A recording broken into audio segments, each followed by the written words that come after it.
Alright, what's going on everybody? It's Matt10. Welcome to another video here. FIFA 18 Operation Sports Sliders. First, before I go too far forward, I want to thank the guys at Operation Sports. You guys all know who you are. Such a big community, great group of individuals. We all pushed through all the different patch updates and everything, and we just stuck with it. And I'm happy of where this slider set is. Of course, there's room for improvements, but you know what? There may be another patch update. You just never know. So for patch 1.03, this is what we've got for this Operation Sports FIFA 18 sliders. Jumping right into it, guys, we're going to be playing World Class / Legendary. So you can pick either one. I like to do a version called World Class for home matches and Legendary for away matches. It makes for a fantastic game, season, career mode, etc. It's just a fantastic way to play the game, knowing that you're away from home. There's a lot of pressure, and the team that you're facing up may have that extra 12th man on the pitch, right, from the crowd, etc. So it's just nice to have that balance of things. And so that's my own personal preference. Just thought I'd throw that out there for you guys. And of course, we're playing on slow. That just seems to be the best way to get the best animations. A lot of guys can play normal. I haven't seen anybody play on fast yet, but again, this is more personal preference than anything. Slow has been a really nice one for animations and everything, especially considering it's FIFA, because FIFA is usually pretty twitchy. Not to say it isn't twitchy this year, but it's a lot better than it's been. I'm really happy personally for FIFA 18 for increasing the ball size, because FIFA 17 was really tough to play with that very size 4 ball size. So I'm glad they bumped it up just a little bit, and it's a lot more enjoyable now. FIFA 18's been a blast, honestly. We didn't want to make any modifications to sliders, but because of some glaring areas of concern, we had to do what we do. So this is it. We're going to move into the gameplay customization sliders now. Now keep in mind, if the value for the user and the computer is the same, I'm just going to say sprint 42, and I'll say it's 42 apiece or something to that effect. But I'll say we don't have any discrepancies this set. So in the past, we usually will have some discrepancies between the user and the CPU. Again, it's completely how the base of the set is basically set up, right? If you guys want to make modifications, feel free. And they're sliders. It's arbitrary numbers, 1-point scales, and so it's completely up to you what you want to change. If there's things you don't like about the set, modify it. You've got that control. That's the beauty of FIFA compared to that other game. Okay, enough of that. Let's get into it. Sprint speed 42 apiece. Why 42? Arbitrary number, yes. We started at 50. We started to realize with patch 1.03, the way the computer, not even the computer, but all the players on the pitch, they kind of seem to lose their momentum, or just more so the foot planning mentality. They become very slidey, and so we wanted to get away from that. Their feet just never seem to be set. And so we decided, okay, we're just going to lower this value as much as we can, to the point that there's not, too much jogging going on all over the pitch. So sprint speed at 42 has been a nice little start, and complement with the acceleration at 49. It's been a good balance of things. Speaking of acceleration, we have that at 49 apiece. For the first time, we're adjusting acceleration here to a lower value. We've been playing it at 50. The goal here is to get a lot more physicality, but also to contribute towards the lower sprint and help that momentum. There's a caution here, because a lot of guys who aren't used to this start to feel like the gameplay is sluggish, or the players feel sluggish. Well, I would say before, they also kind of just felt too loose. And so, it's all about preference. And, there's some benefits to the 49 acceleration. There's some, not very high benefits, such as a big one in particular is when you lower acceleration values, you lose the effect of stamina. And so, if a player is gassed after 55 minutes on 50 acceleration, well, on 49, they're going to have a little bit more gas in the tank. So as you go lower in that acceleration value, you start to see the stamina be less effective, less depletion of the stamina. So keep that in mind when you go into this. If you don't like how it feels, just adjust it, no problem. The next value here we look at is 51 for shot error. That's 51 apiece as well. So shot error is one of those values that you can really see the difference between how a fantastic shot is struck, but also how just a terrible timed wild shot is also struck. That's what I love about FIFA, and how it's gotten the shooting mechanics a lot better than it's been in previous years. And FIFA 18's really done well here. The ball doesn't dip as much like it did in FIFA 16. The goalkeeper relative to the shot speed is reacting the way they should. So we wanted to see the shot error to kind of complement that, have some real chances, row Z shots, and not immune to any player, depending on their rating, etc. I mean, there are just sometimes with that human element that there's going to be mistakes, and shot error is definitely one of those. Adjust this lower if you start to see less goals, or you start to see more chances that hit the post too much or missing too easily, etc. But we found that this has been a good balance. The next value here is pass error at 54. Now, pass error has been a really tough value to find just a good balance to, because it's just one of those that dictates how the computer is going to play against you. Too low and it becomes very direct. Too high and then they can't really do much. So combined with the pass speed that we chose, which is at 42, we found that 54 just really hit that sweet spot. Really allowed some randomness to happen. Every pass is not to feet. There's passes that are loose, and then complemented with the lower sprint and acceleration makes it even more apparent that that ball is a loose ball. We want the ball to be a separate entity at all times, and so with this balance here with that pass error at 54, we started to see that a lot. The main thing to pay attention to on the lower leagues especially is to make sure that the crosses are still okay. That's always been FIFA's thing, where it affects the crosses even though it says it doesn't affect them. Alright, next value here that we look at is going to be shot speed. Shot speed at 51 has been another nice balance. You guys know me, if you've known me for years on sliders, I like a higher shot speed. And the reason I like that is because I like the slight deflections by the goalkeeper. If I don't see that, it just doesn't make sense for them to easily catch balls, or for them to easily, just deflect the ball, but deflect it too far forward or cushioned or anything like that. That is possible for shots that are straight at the keeper, but shots that aren't at the keeper need to have that deflection out for a corner, or sometimes even a throw in. So shot speed of 51 has been a really nice balance of things. Next is pass speed at 42. This is the most crucial value in this set. The biggest thing is right now with this game is high pass speed means the computer's going to abuse the pass speed. They're going to go crazy with it. They will start drive their passes everywhere. The driven pass from FIFA 16 is in FIFA 18 just like it was in 17, and the computer loves to use it everywhere. Go too high and then it just becomes direct football and your midfield gets bypassed completely. It gets very, very frustrating to do that. And so we started at scales all the way from 52 pass speed and scaled all the way down to 42. It was a long time to do that. It was a 10-hour stream in which I tested that, and it was a frustrating but yet rewarding experience once we found 42. And this is the biggest thing, is that the driven pass now builds the strikers to now collect the ball, but then they don't just turn and face goal right away. They still have to pass it off and play like a hold-up man position. So it's a lot better at 42 than it's been 43, 44, etc. So don't touch 42.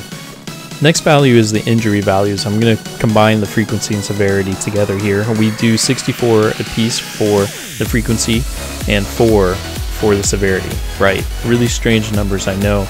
I'll be honest, I didn't take part in coming up with this, but the great guys at Operation Sports, Mark Orr, I don't know how to pronounce it, I think it's Mark Orr, has kind of been heading this up along with D10, and it's just really solid findings from the guys. The main thing is they've done analysis from career mode and seeing how injuries were affected in terms of how long were the players staying out, what type of injuries were they suffering, did they get subbed right away, did they have to walk off, and then walk off the injuries and then still be okay. Because the thing in FIFA, the 50-50, it was just frustrating. Every time there was a shoulder injury, they'd have to walk off the pitch, and you'd never see them again, right? So the same mentality here is why we wanted to look at this, and last year was a weird value as well, but this combo works great. 64 for injury frequency, injury severity is 4, so definitely keep an open mind on that one and trust the guys at Operation Sports for what they've got here. All right, the next value from here is goalkeeper ability. Now this is one of those kind of values of what we have here at 48 apiece. It's one of those values that I'm still kind of on the fence about. I'm not 100% sure if this is the year in which goalkeeper ability is truly affected. I've liked it at 50. I still may keep it at 50, but for now we've kept it at 48 based on testing. The main thing that I am kind of hesitant about, in particular with goalkeeper ability, is sometimes they don't react to not just shots, but just in general where the ball is. And they kind of stand around more. I feel like as well their aggression might be of a lower level. So I'm not 100% sold on 48, but that's what we have it here. I think it can be up to 50, and I think that would be just fine if you do that. And that's kind of where I may end up with my own setup. But definitely start it at 48, see how you like it, report back your findings, and we'll go from there.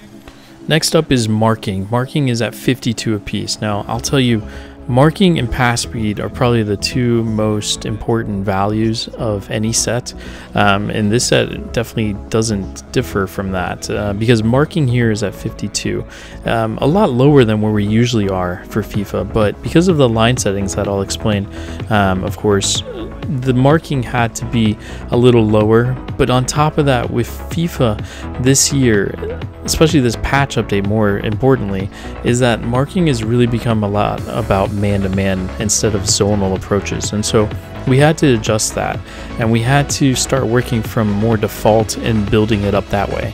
Used it from values under 50, and found that the defensive line is a little too passive. The computer will beat you with through balls past your fullbacks, and that'll be it.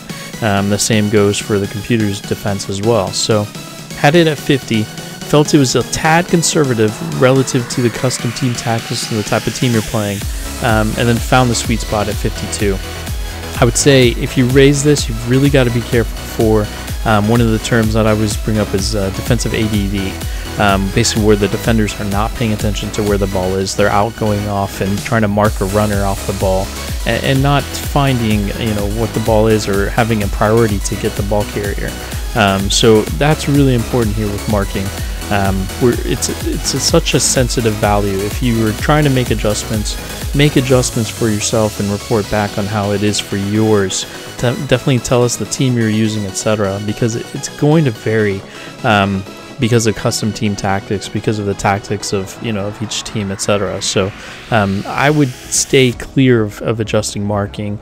If you're looking at other things, other elements that are missing or things that you want to improve on, definitely let us know, and we can kind of help guide and give advice on what value can be looked at instead of marking. Next up is run frequency. Run frequency is at 15 apiece. Now, we have been all over the map with the run frequency, and this year, honestly, playing a 50 from a 1 run frequency, it almost doesn't feel like there's much difference. The only reason we looked at this is because we made the adjustments to the line settings at such an extreme value that it had to complement with the run frequency. And then on top of that, with the man marking completely set up in this patch 1.03, is that there's such a tendency for players to be followed around all over the place. So if you have a high run frequency, then of course players are just going to constantly move out of position, and then it just becomes end-to-end because so much space is given up. And so run frequency at 15 has been a really nice balance of things. We had it at 20 for a while, but we had to drop it down because the timing of the players' runs into the box was a little early. So we had to delay them just a bit so they wouldn't be caught offsides, and then playing against the computer, they would never cross the ball because the player would be offsides all the time. So having it at 15 has brought that nice balance. It still maintains a lot of variety, and it really is playing nicely with this value. So you wouldn't even know that it's been adjusted because of the line settings, which we'll go into next. Okay, next up is the height, length, and width. Now I put these all together because this is the combo of any slider set. This is the absolute most important combo of any slider set because of how it puts the players on the pitch, right? By default, FIFA was fantastic at 50s, and then they increased these patch updates and they made things just kind of all, I don't know, for lack of a better word, just squirrely, just out of position. Kind of, unfortunately, that's FUT probably influenced, and that's really unfortunate, but at the same time, we're playing FIFA. We should expect that these things are going to happen. So with that said, height at 70 is where we start with. Now this is a really high value, and I did this out of just pure frustration of the defensive line constantly backing up and not meeting the forward. And so we really just pushed this and just said, okay, you know what, we need to see players stay in position, have the attentiveness to go after the ball carrier, the forward who's in front of them, and go from there. And so having it at 70 is quite high, but if you adjust your custom team tactics, you can make it to whatever value you'd really like. But at 70 as a default, as a base, has been a really nice balance of things. Again, you hear me say balance a lot, but that's so important, especially with the height, length, and width settings. Next is length at 40. This is a value I honestly did not want to touch at all. I loved it at 50 because of all the things that FIFA 18 does. FIFA 18 really by default has done so well at compressing and decompressing the pitch, but then this patch 1.03 dropped, and all of a sudden everything was really spread out. A lot of it became at that annoying part where FIFA is all about runs off the ball, and all the runs off the ball were so perfect, and the passes were so perfectly placed into their run and into their stride. It was just so frustrating to see that constantly. And so at 40, we now get that compression with the 70 height, and now there's still enough of that 70 height that pushes players forward, which then makes it really able to decompress. Anytime you lower length, you're always going to get more compression. I mean, that's the point of it, right? You're moving players closer to each other from end line to end line. The problem is if you go way too low, is they become extra and to overly have a priority for backing off and trying to get back into a compressed position as soon as possible. So this is why guys who have like 35, 25, I see a guy had 15 on the line length on their slider settings, and I just don't understand the logic that they don't see. You can see even in this video, see how quickly the midfielders get to the defenders just on transition. So that's something, if you see it more often, you're going to realize that. So if you go under 40, you're going to see that a whole lot more, and it becomes kind of an eyesore, and it becomes really easy to exploit. And on top of that, the players will stop meeting each other because they're so perfectly split down the middle that there's no point, they're never really going to meet. You can hold the ball on your side of the on the field and never get contested. So you have to be careful with the height, length, and width values. And so that brings me next to width. Width is at 48. I'll tell you, width has been a really tough one for me, and 48 is a value I honestly didn't want to go back to because we had been here before. We had it at 52 and it was fantastic, but here's the thing: the computer is going to abuse you on how wide you are, and it's not the abuse in terms of going from playing the ball out wide. It's more so that if your center backs are too wide, even just a little bit, the computer's going to send that driven pass, and that's how they're going to try to beat you all game. You're going to lose that variety. You're going to lose the individuality. It just really gets terrible. And you can easily try this by putting it at 49, 50. We had it at 52. I raised it up as high as 100 just to see if this was similar to FIFA 14. It wasn't the case. And so I'd rather have players be really tight and defend and not have the midfield being bypassed constantly, than just getting constantly beat right down the middle every time. So now the goal here is to make sure the midfield doesn't get overly bypassed. It still allows the flanks to be dangerous in positions, but it does let a lot of the tactics to stick out, and it's been a really nice balance of things. It's nice to see the defenders, for the user in particular, to be very aware of the ball and to react to it, and same for the computer, of course. You can see how the match flows really nicely. It doesn't make it stifling, that there's no room to show any kind of individual play. There's no issues with players getting up into the attack with that lower run frequency, etc. So again, all about balance with the 48, kind of the one to stick to here. So guys, that's the height, length, and width values. Remember, all sliders are relative, and especially when it comes to these values. And so, you probably can't play certain values with each other, and this is just what works relative to the set. So hopefully that all made sense. Let's move on. Moving on, we're going to fullback positioning at 55 apiece. Now 55 has been the value. It's been a good value for us. Too high and the players get too far out of position. The fullbacks get too far out of position. Remember, we have such a high height that they're going to get up the pitch no matter what. Now, if you raise that too high relative to the height, length, and width values, you're going to see a lot of issues in which they'll just get overly exposed in transition, and then the computer will send some long balls, which is great for variety, but FIFA 18 already has more variety than most FIFAs combined. FIFA 16 demo probably beats it a little bit, but still pretty good for FIFA's sake. In terms of the fullback positioning, we did have this at a very high value on a previous set, but that was because values on the line settings were completely different. So we feel good about fullback positioning at 55. You can probably adjust it, of course, to what you see fit, but I feel good about 55 as a base. Last but not least is first touch control error. We have this at 65 apiece. Now, that's a pretty high value, but at the same time, we need there to be some hesitation in controlling the ball, passing the ball, decision making of the type of passes, etc.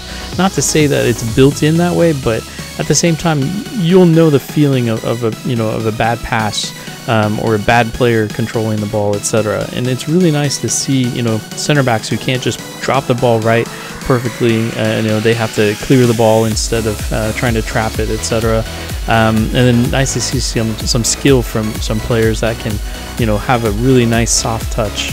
And so first touch control, I've always liked it at a higher value. This year I didn't feel like we needed to adjust it that much, but as I got more into it, yeah, we realized that this definitely needs some looks, and especially as we have a lower pass speed, it even made more sense as well. What I also like about the first touch control is that if the computer chooses the driven pass, they better send that up to a really capable forward who can handle that pass. If they can't, then it's going to show. And so I like that aspect of it. And then on top of that, a big thing with 65 in particular is just how random everything can happen. There needs to be that pressure to perform. You know when a player is nervous, depending on the touches they have, etc. And that's all about kind of what I've always talked about, humanizing the computer. And this is really kind of how it's done with that first touch control. So first touch control at 65. Alright guys, that is all she wrote for the FIFA 18 Operation Sports Sliders for the patch 1.03 update. Hope you guys made sense of the video here. I know I get into these explanations. Hopefully you like the presentation a little bit more than just showing what it looks like in game on FIFA. If you have any questions, of course, leave a comment below. Love to hear your thoughts and how you're getting on. You'll be expecting a career mode from me starting very soon. Can't wait to get that going. I ran a poll on Twitter and it seems like everybody wants live commentary from me, so I don't know how I'm going to pull that off with as little time as I have lately, but I will definitely try to see if I can make that happen. Don't be mad if I get some just voiceovers, post editing, etc. But I want to thank you guys as always for checking out the video. I'll make sure to get some things going in the very near future. Get the Q&A Sundays coming back as well. Remember, like, comment, subscribe, and as always, take care and stay tuned. players that are completely out. They're completely out of position. They can contribute nothing to this encounter, right? As a coach, as a player, you would be kicking these guys all in the you know what, because you'd wonder, what are they doing?